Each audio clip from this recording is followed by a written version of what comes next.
The Holy Gospel according to St. Matthew, the 10th chapter. Glory to you, O Lord. Jesus said, "A disciple is not above the teacher, nor a slave above the master. It is enough for the disciple to be like the teacher, and the slave like the master. If they have called the master of the house Beelzebul, how much more will they malign those of his household? So have no fear of them, for nothing is covered up that will not be uncovered, and nothing secret that will not become known. What I say to you in the dark, tell in the light, and what you hear whispered, proclaim from the housetops. Do not fear those who kill the body but cannot kill the soul. Rather fear him who can destroy both soul and body in hell. Are not 2 sparrows sold for a penny? Yet not one of them will fall to the ground apart from your Father. And even the hairs of your head are all counted. So do not be afraid. You are of more value than many sparrows. Everyone, therefore, who acknowledges me before others, I also will acknowledge before my Father in heaven. But whoever denies me before others, I also will deny before my Father in heaven. Do not think that I have come to bring peace to the earth. I have not come to bring peace, but a sword. For I have come to set a man against his father, and a daughter against her mother, and a daughter-in-law against her mother-in-law, and one's foes will be members of one's own household. Whoever loves father or mother more than me is not worthy of me. And whoever loves son or daughter more than me is not worthy of me. And whoever does not take up the cross and follow me is not worthy of me. Those who find their life will lose it, and those who lose their life for my sake will find it."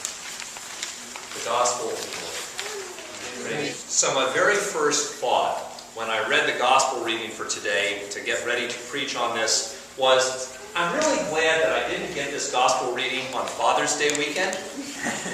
Because what do you do with stuff like Jesus saying, "I have not come to bring peace, but a sword. I have come to set a man against his father." Happy Father's Day. In fact, in all of today's Gospel reading, there's really hardly anything that's nice and warm and fuzzy. For the most part, Jesus' words are all about conflict and stress and being unpopular, even within your own family. So whenever you see words like this, whenever you see Jesus saying things like this, the first question you ought to ask yourself is, why would Jesus say something like this? I mean, nobody really likes to hear stuff like this. And after all, from a marketing standpoint, these are not the best words to say if you want people to follow you and become your disciples, right? And the second question you should ask is, why would Matthew or any of the Gospel writers write these words down? You know, I have multiple terabyte drives in my house, and I can save absolutely everything. But the Gospel writers couldn't write down every single thing that Jesus uttered. They had a very limited amount of space. So they chose the words they were going to record very, very carefully. Why would Matthew remember these particular words? I am certain it was not because Matthew thought that they were warm and fuzzy words and he really liked listening to them either. But you see, the thing was that when Matthew wrote these words down at the end of the first century, he was writing to a Christian community, to an early Christian community, for whom this really was the reality they were living in most of the days of their lives.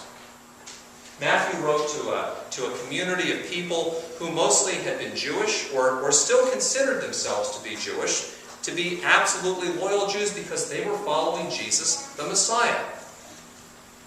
And yet, in trying to be faithful to God and to be followers of Jesus, people in Matthew's community were, for the most part, experiencing stress and conflict and finding themselves to be unpopular even within their own families and religious communities. It was the case that when they walked around and said, "Hey, I'm a Christian," people did not walk up to them and say, "Oh, that's so sweet, that's nice." Instead, they were being called names. I mean, Jesus says, if they've called the master of the house Beelzebul, it's an Aramaic form of the word for the devil. If they're calling Jesus the devil, well, Why do you expect they're going to call Jesus' followers sweet and nice people? And that's what was happening.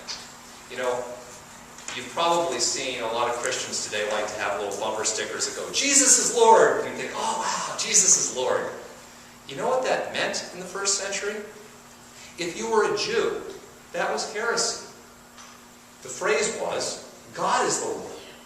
And if you lifted up Jesus as being equal with God, well, you were a heretic. And that's what they called you. On the other hand, if you walked into a Gentile community among the Romans, and you said, hey, Jesus is Lord,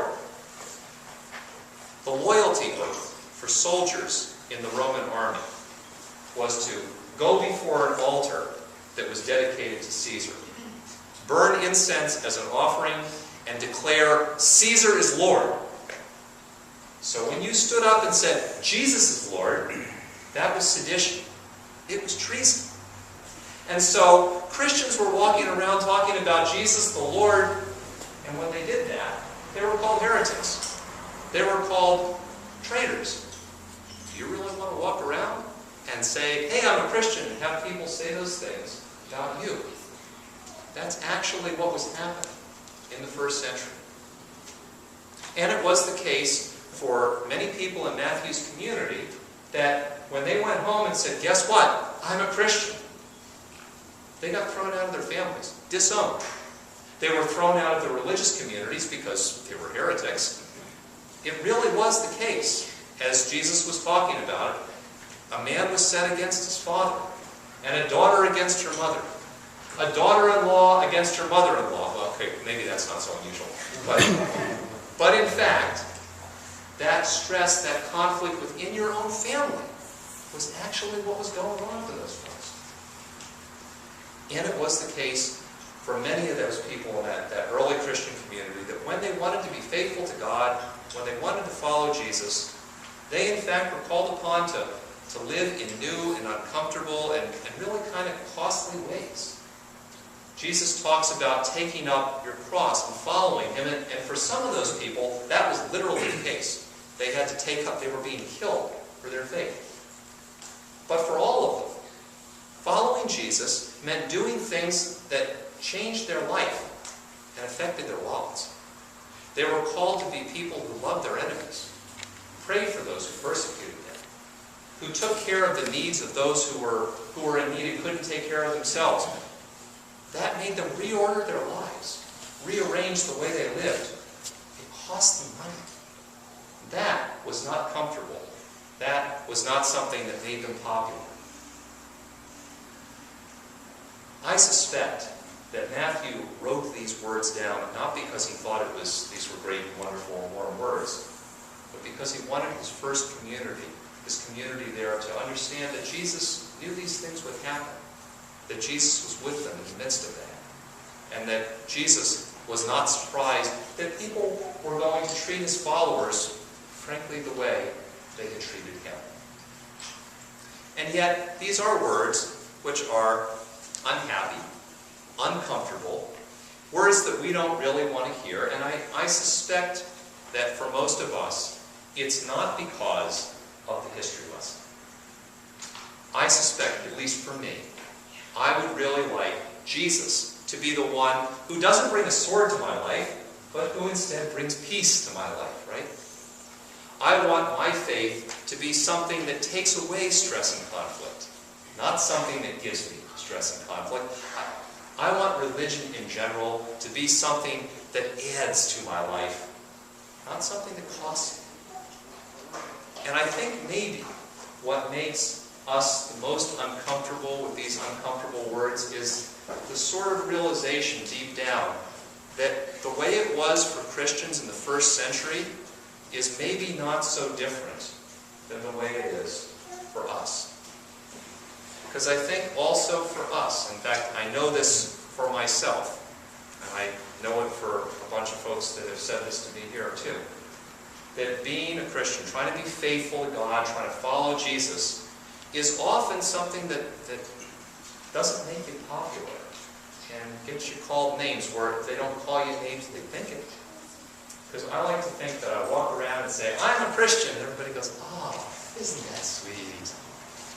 But you know, when you start to ask people who are not Christians, not just people who don't go to church in a while or say, yeah, I used to be, people who have never been Christians, people who have never had been part of a church at all, if you ask them, you say, well, what do you think Christianity is all about?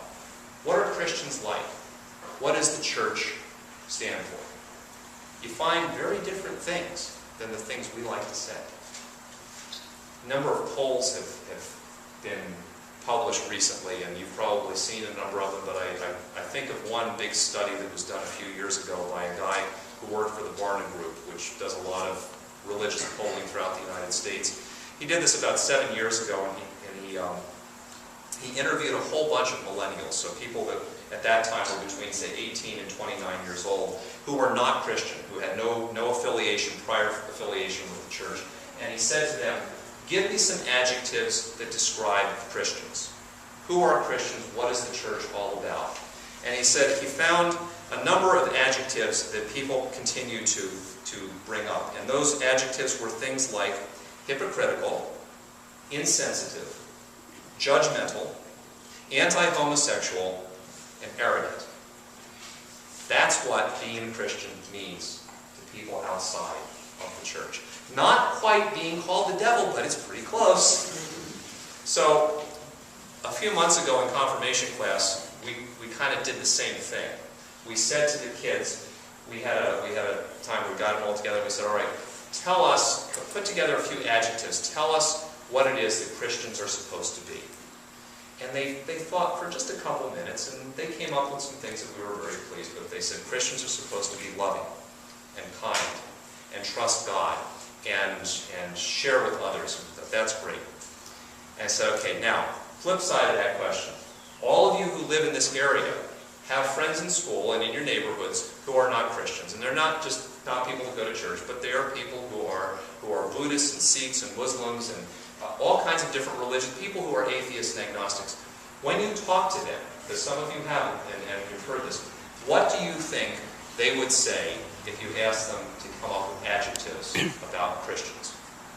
And immediately, they came up much faster with a whole bunch of adjectives that were not so different from that book. Oh yeah, Christians, they think we're arrogant, and we're judgmental, and we think everybody who's not us is going to hell, and that's what's there.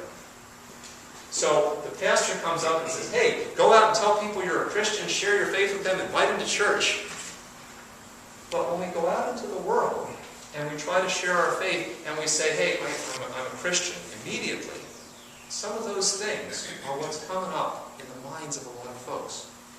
And as we think about Jesus' call in our lives to share our faith, we got to realize that we're not just going to walk out into the world and have people go, oh, you're a Christian, isn't that sweet? We're going to walk into the world where people are thinking, not heretic and traitor anymore, but they're thinking judgmental and mean and all these kinds of things. And it means that our job is different than if we thought people were just going to speak nicely about us. It's the case for us too, that when we seek to be faithful to God, to follow Jesus in our everyday lives, that it does in fact cause conflict and stress in our other relationships. I mean, it may be that we're not getting thrown out of our families for being Christian, although I have people in my family, and maybe you do in yours, who are other Christians, and I don't talk about religion with them because it's just going to cause a big fight because I'm not the right kind of Christian.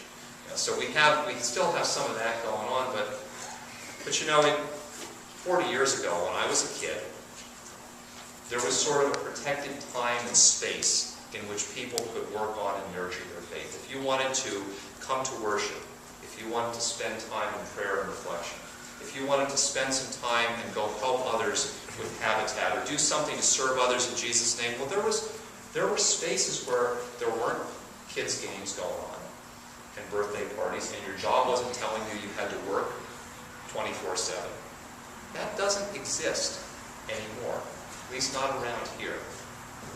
There is not a single person sitting here in this room who is here because there was nothing else to do at this moment. You all chose to be here in the same way that you might choose to say, I'm going to spend some time to care for somebody. I'm going to choose to spend time with my family. I'm going to choose to set aside some time for prayer and reflection at the end of the day, because you've had to carve out some space and some time, and to set boundaries, and to set aside time and space. And sometimes that causes conflict and stress, because other people and other groups and other relationships you have go, no, no, no, me first. And we have that all the time, because we do not ever, like, for instance, throw a kid out of confirmation and say, if you can't be here this week, then you're done, you're off. But quite a number of teams will say, hey, you missed practice, you're off the team, you're gone. And when you try to actually find a way to kind of carve out those spaces, there's just no way around understanding that there's going to be conflict and stress in trying to balance all of those things. Living our faith in our own time and place can be just as stressful and cause just as many conflicts in our other relationships as it did for people in the first century.